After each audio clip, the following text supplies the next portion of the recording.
Устаз, Құдай бұйырығы ме екен, көп қарыз болып түшімді, мен өлгенді ақ көгішкен үйден мүрзеге чейін қоштап барат. Ақырғы күндері ден соғылығым нашарлап, көп сығылчы болдым. Өлімді естеп әлі 3-4 күн болып қалды. Ошол түшімде көрген көгішкен үйге келіп тұр устаз. Ассаламу алейкум. Нені? Мұндай туғандар, башқа қаншалық адам қарыз болмасыншы, сіз біріншіденші көп қайғырваң. Тоғдай қарызыңызды Алла Таала құтқарып береді. Егерде сіз чын болсаңыз Алла менен. Үмітіңізді ешқашан үзбең. Жашоодон үмітіңізді үзбең. Жашоону берүүчү Алла Таала. Бирок наоборот сіз истигфар кылыңыз. Эмне үчүн ушундай ката кетирдиңиз, карызга батып калдыңыз.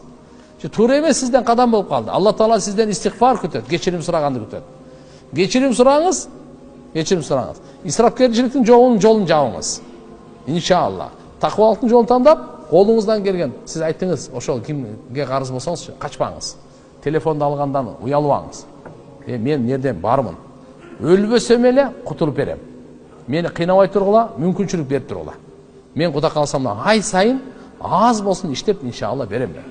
Деп эле турсаңызчы, Алла Таала алхамдулилlah сиздин чынчылдыгыңызга, ниетиңиздин тууралыгына жардам берип, кеде зекеттен, кеде садакадан, кеде алхамдулилlah таап, Алла Таала ушундай берип кутулуп кетесиз. Эч кыжалат болбок.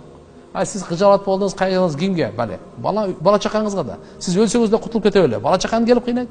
Ушундай жаназаларга көрүп атабыз, жаназасын окуп турбай калма турат. Токто. Мен ким берет ушуну? Мен мага карыз эле депчи. Мынандай кылганга чейиндер бар коомчулукта. Алла Таала мөшө бар товфик берсин. Бир дуаны жаттап алыңыз. Аллахумма кфини би халалика ан харамик ва агнини би фадлик амман сивак. Ушуну жакшы жаттап алың дагы, көп айтыңыз. La havle ve la kuvvete illa billah'ni qo'shib көп айтыңыз. Xudo qalasa yaqin arada Alloh taolo bardıq qarzınızı inşallah bitirib beradi. Amin. Subhanakallahumma bihamdik, nashhadu an la ilaha illa anta, nastaghfiruka va atubu ilayk.